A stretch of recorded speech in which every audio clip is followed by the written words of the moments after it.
Hello students, welcome back to this channel. So students, इस video में हम exercise 1.2 को स्टार्ट करते हैं, class 10। Question number 1, prove that √5 is irrational. So आपने प्रूव करना है कि √5 जो है वो इरेशनल है। तो स्टूडेंट्स, अगर आपको कोई भी प्राइम नंबर अंडर रूट के अंदर दिया हो, जैसे कि √2, √3, √5, √7, ये सभी नंबर्स इरेशनल ही होते हैं। ओके, एंड इनको प्रूव करने के लिए, मतलब कि ये जो अंडर रूट के अंदर प्राइम नंबर अगर कोई दिया है तो ऐसे नंबर्स इरेशनल हैं, इनको प्रूव करने का मेथड भी सेम होता है, इरिस्पेक्टिव अंडर रूट के अंदर आपका कोई सा भी प्राइम नंबर हो। ओके, सो अगर आपको क्वेश्चन एग्जाम में √5 की बजाय कुछ इस तरह से आ जाए ना कि आप प्रूव करो कि √5 इरेशनल है, √3 इरेशनल है या √7 इरेशनल है, तो इनको प्रूव करने का मेथड बिल्कुल सेम है। ओके, तो मेथड अब हम इस क्वेश्चन में अंडरस्टैंड कर लेंगे। तो अगर आपको एग्जाम में √5 की बजाय √2, √3, √7 को प्रूव करना आ जाए ना कि आप प्रूव करो √2 इरेशनल है, √3 इरेशनल है, √7 इरेशनल है, तो प्रूव करने का मेथड सेम रहेगा। ओके, ओनली ये जो अंदर वाला नंबर है सिर्फ ये चेंज हो जाएगा। ओके जी। सो इन क्वेश्चंस को करने के लिए सबसे पहले आपने एज्यूम क्या कर लेना है, आपने एज्यूम कर लेना है कि भाई √5 एक रैशनल नंबर है। मतलब जो कॉन्ट्राडिक्टरी स्टेटमेंट है ना, इरेशनल का कॉन्ट्राडिक्टरी क्या हो जाएगा, अपोजिट क्या हो जाएगा कि इरेशनल है ये नंबर, तो हमने इसको उल्टा एज्यूम कर लेना है। So let us assume that √5 is rational. So irrational का कॉन्ट्राडिक्टरी हमने रैशनल इसको एज्यूम कर लिया। ओके, अब अगर कोई नंबर आपके पास रैशनल हो तो उसको हम A/B की फॉर्म में लिख सकते हैं, मतलब P/Q की फॉर्म में हम उसको लिख सकते होते हैं। ओके, सो हम यहाँ पर एज्यूम कर लेंगे √5 इज इक्वल टू A/B। अब यहाँ पर स्पेशलिटी हमने क्या लेनी है कि A and B where A and B are co-prime numbers। ठीक है, are co-prime numbers and B is not equal to 0। अब क्योंकि B डिनोमिनेटर में है, हमें पता है कि डिनोमिनेटर में कभी भी 0 नहीं आ सकता, राइट। 5/0 ये नॉट डिफाइंड हो जाएगा, राइट। तो इसीलिए हमने यहाँ पर लिख लिया कि जो B है that is not equal to 0 and A and B are coprime numbers. अब को प्राइम नंबर्स क्या होते हैं? को प्राइम नंबर्स बच्चों ऐसे नंबर्स होते हैं जिनका कोई भी कॉमन फैक्टर ना हो, मतलब इनका हाईएस्ट कॉमन फैक्टर क्या होता है 1। सो इसका मतलब क्या है कि इनका आपस में कोई भी कॉमन फैक्टर नहीं होता, जैसे कि 3 एंड 5। अब 3 एंड 5 का कोई भी आपस में कॉमन फैक्टर नहीं है, मतलब ये हैं को प्राइम नंबर्स। इसी तरह से कुछ और ले लो, 7 एंड 11, इनका भी आपस में कोई कॉमन फैक्टर नहीं है, सो ये भी क्या है को प्राइम नंबर्स। 3 एंड 9 अगर आप लोगे तो ये को प्राइम नंबर्स नहीं है, क्योंकि इन दोनों में 3 कॉमन फैक्टर है। ओके, सो आई होप अभी आपको समझ में आ गया होगा कि को प्राइम नंबर्स क्या होते हैं। Okay, so A and B हमने यहाँ पर ऐसे नंबर्स लिए हैं कि इनका आपस में कोई भी कॉमन फैक्टर नहीं है। ओके, अब मैंने क्या करना है, मैंने क्रॉस मल्टीप्लाई कर देना है, तो B इधर चला जाएगा, राइट। तो ये क्या हो जाएगा, √5B is equal to A। Next step में हमने क्या करना है, इनकी स्क्वायरिंग कर देनी है, squaring both sides. Okay, so same ही स्टेप्स हैं। अगर किसी भी नंबर को, किसी भी प्राइम नंबर को आपने अंडर रूट के अंदर इरेशनल प्रूव करना है तो ये स्टेप्स आप ध्यान से अच्छे से पढ़ लो। एक बार क्वेश्चंस को 2-3 बार कर लोगे ना तो आपको अच्छे से ये समझ में आ जाएंगे। ओके जी, अब हमने स्क्वायरिंग कर ली है दोनों साइड पर, तो क्या आएगा, √5B whole square is equal to A का स्क्वायर। सो √5 का स्क्वायर करोगे तो ये 5 आ जाएगा, साथ में B square is equal to A square. Okay, अब यहाँ पर देखो ये जो A स्क्वायर है, मैं यहाँ पर आपको करके बताती हूँ, मतलब क्या है, A square is equal to 5B square है, मतलब 5 इंटू समथिंग है, right, 5 into B square. So that means ये जो ए स्क्वायर है वो 5 का मल्टीपल है। A square is equal to 5 into something है, राइट। सो दैट मीन्स अगर ए स्क्वायर 5 का मल्टीपल है तो मतलब क्या है कि जो ए स्क्वायर है वो 5 से डिविजिबल है, राइट। अगर एक नंबर 5 का मल्टीपल हो तो वो उस नंबर से डिविजिबल होता है। जैसे कि 25 जो है वो 5 का मल्टीपल है, 5 into 5, so 5 into something. So that means जो 25 है वो 5 से डिविजिबल भी तो है ना, राइट। क्योंकि ये जो नंबर है अगर वो 5 का मल्टीपल है मतलब 5 के टेबल में आएगा तो 5 से कट जाएगा, राइट। सो इसीलिए हम बोलेंगे कि ये जो नंबर है ये 5 के साथ डिविजिबल है। सो सेम ही चीज़ यहाँ पर है, A square is equal to 5 into something, मतलब A square is equal to 5 का मल्टीपल है, 5 इंटू समथिंग है ना, सो 5 का मल्टीपल है मतलब ए स्क्वायर 5 के साथ डिविजिबल होगा। ओके, सो इसी चीज़ को हमने यहाँ पर स्टेटमेंट में लिखना है। हम साथ में लिखेंगे यहाँ पर ना, इस क्वेश्चन में स्टेटमेंट्स लिखनी बहुत ज़रूरी है, तो आप साथ में यहाँ पर लिख लोगे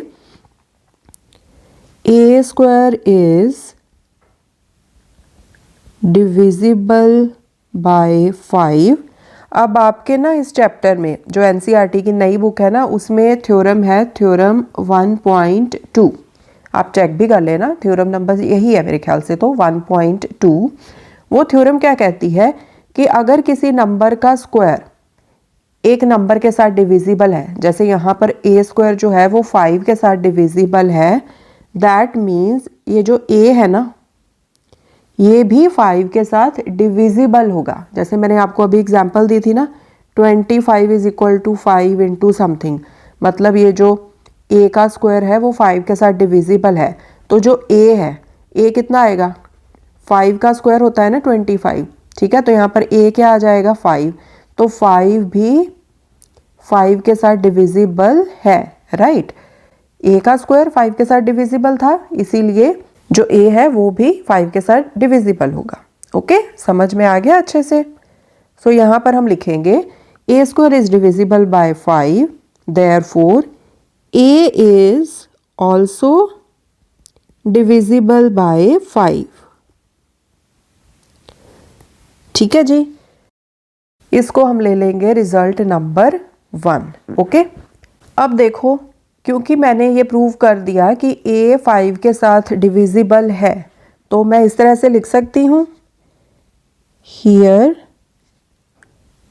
वी कैन राइट, या हियर की बजाय आप यहाँ पर लिख लो नाउ वी कैन राइट, क्योंकि हमने यहाँ पर नंबर 1 में ये चीज़ प्रूव कर दी है। सो लिख देंगे now we can write that a is equal to 5, मतलब a is equal to 5 into C. So ये मैंने क्यों लिखा, क्योंकि हमने यहाँ पर प्रूव कर दिया ना कि a 5 के साथ डिविजिबल है, मतलब जो a है वो 5 का कोई मल्टीपल है, राइट। जैसे मैंने यहाँ पर आपको 25 एंड 5 की एग्जांपल्स लेके समझाया था अभी, राइट। सो 5 इंटू समथिंग, कोई नंबर, एंड यहाँ पर c क्या है ये भी हमने साथ में लिखना है, where c is an integer, c कोई भी इंटीजर हो सकता है, where c is an integer. ठीक है, इंटीजर की कोई भी वैल्यू ले लो, -1, -2, 1, 2, 3, 4, 5, तो a किस तरह से आ जाएगा, 5 मल्टीप्लाई बाय समथिंग, जैसे 5 मल्टीप्लाई बाय 4 ले लो, 4 की बजाय कोई और नंबर ले लो, तो भी जो a है वो 5 का मल्टीपल तो रहेगा, राइट। तो इसलिए जनरल फॉर्म में हम इसको कैसे लिख सकते हैं, a is equal to 5c, where c is an integer. Okay, अब आपने अगेन इनकी स्क्वायरिंग कर देनी है, स्क्वायरिंग बोथ साइड्स।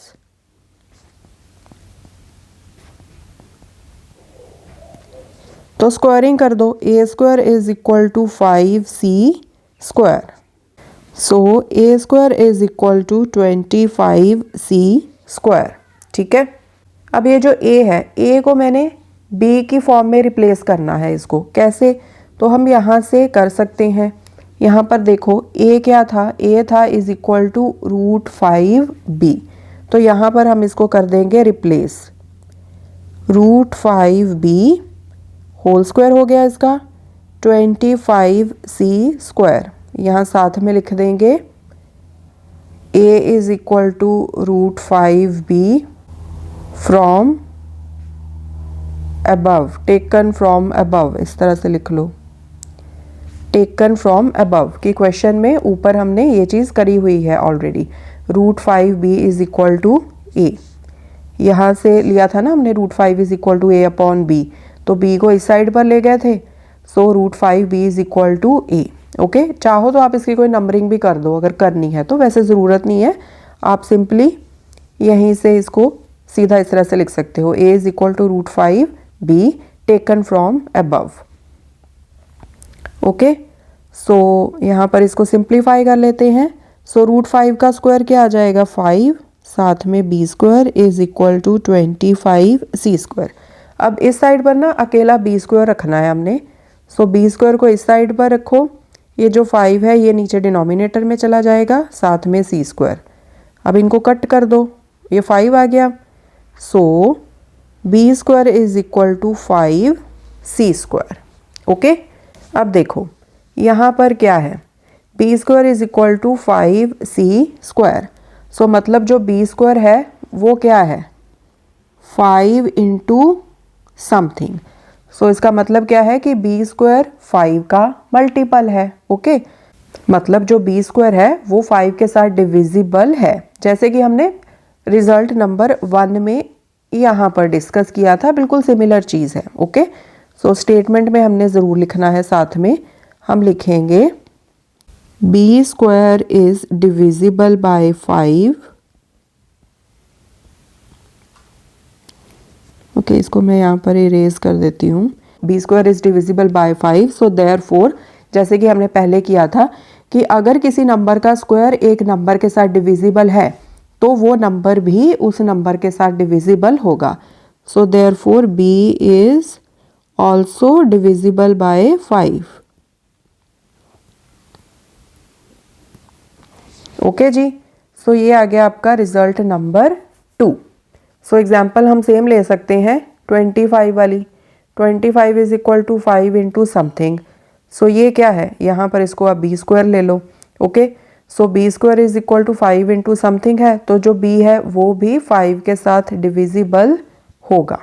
ओके, अब यहाँ पर देखो फ्रॉम रिजल्ट 1 एंड 2, देखो रिजल्ट 2 क्या है कि जो b है वो 5 के साथ डिविजिबल है, रिजल्ट 1 क्या था a that is also divisible by 5, so इसका मतलब क्या है कि ये जो दोनों ही नंबर्स हैं a and b they both are divisible by 5, right, a and b ये दोनों ही 5 के साथ डिविजिबल है, मतलब इनका 5 कॉमन फैक्टर आ गया, तभी तो ये दोनों नंबर्स 5 के साथ डिविजिबल है ना। अब ये तो कॉन्ट्राडिक्टरी स्टेटमेंट हो गई, हमने क्या एज्यूम किया था स्टार्टिंग में कि a एंड b तो को प्राइम नंबर्स हैं, अब को प्राइम नंबर्स तो वो होते हैं जिनका कोई भी कॉमन फैक्टर ना हो, मतलब उनका हाईएस्ट कॉमन फैक्टर कितना हो 1। ठीक है, अब ये तो प्रॉब्लम हो गई ना। अब ये प्रॉब्लम क्यों क्रिएट हुई है, प्रॉब्लम इसलिए क्रिएट हुई है क्योंकि जो हमने एज्यूम किया था कि √5 क्या है रैशनल है, ये एज्यूम कर लिया था ना हमने, तो वही चीज़ तो गलत एज्यूम कर ली हमने, राइट, और इसीलिए ये प्रॉब्लम अराइज हुई है। सो इसका मतलब ये है कि जो हमने एज्यूम किया था वो हमने गलत एज्यूम किया था, सो दैट मीन्स एक्चुअल में जो √5 है that is irrational.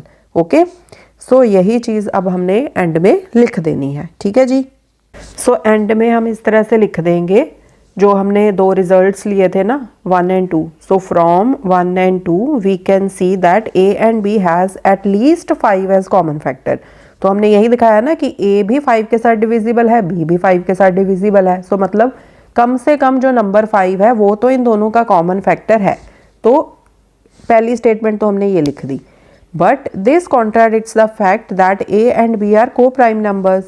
So second statement में हमने क्या लिखा कि ये जो है, ये जो सिचुएशन बन रही है ना यहाँ पर कि 5 a एंड b दोनों का कॉमन फैक्टर है, ये जो स्टेटमेंट है ये कॉन्ट्राडिक्ट इस फैक्ट से कर रही है कि a एंड b को तो हमने को प्राइम नंबर्स लिया था। ओके, अब अगर कोई कॉमन फैक्टर आ गया a एंड b में, सो दैट मीन्स को प्राइम नंबर्स तो वो नहीं है, तो ये तो कॉन्ट्राडिक्शन क्रिएट हो गई। अब ये कॉन्ट्राडिक्शन क्रिएट क्यों हुई है, नेक्स्ट स्टेटमेंट में हमने ये बताया है, this contradiction has arisen due to our wrong assumption, ये कॉन्ट्राडिक्शन इसीलिए आई है क्योंकि जो हमने एज्यूम किया था ना कि √5 रैशनल है, वो जो एजम्पशन थी हमारी वो रॉन्ग थी। So therefore we can conclude that √5 is irrational. इसीलिए हम कंक्लूड करते हैं कि √5 एक्चुअल में एक इरेशनल नंबर है। तो इन क्वेश्चंस में क्या है कि जो हमने एज्यूम करना है ना वो कॉन्ट्राडिक्टरी स्टेटमेंट एज्यूम कर लेनी है। इरेशनल प्रूव करना है ना तो रैशनल उसको एज्यूम करके उसको आगे सॉल्व करते जाओ। तो देखो कि एंड में फैक्ट्स में कॉन्ट्राडिक्शन क्रिएट हो जाएगी, तो इसीलिए हम बोलेंगे कि भाई जो हमने एज्यूम किया था वो रॉन्ग था, तो इसका जो अपोजिट है, जो कॉन्ट्राडिक्शन है वो ट्रू है, मतलब √5 इज इरेशनल। ओके, सो बहुत ही डिटेल में मैंने ये क्वेश्चन आपको समझाया है स्टूडेंट्स। आई होप क्वेश्चन आपको अच्छे से समझ में आया होगा। सो स्टेप्स सेम रहेंगे, कोई सा भी अगर आपने प्राइम नंबर अंडर रूट के अंदर उसको इरेशनल प्रूव करना है। ओके, सो इस क्वेश्चन को आप 3-4 बार इसके स्टेप्स को रिपीट करो, लिख लिख के करो, तो आपको ये अच्छे से आ जाएगा, कोई प्रॉब्लम नहीं आएगी इसमें। Okay, so next question we will solve in the next video. Thanks for watching, take care.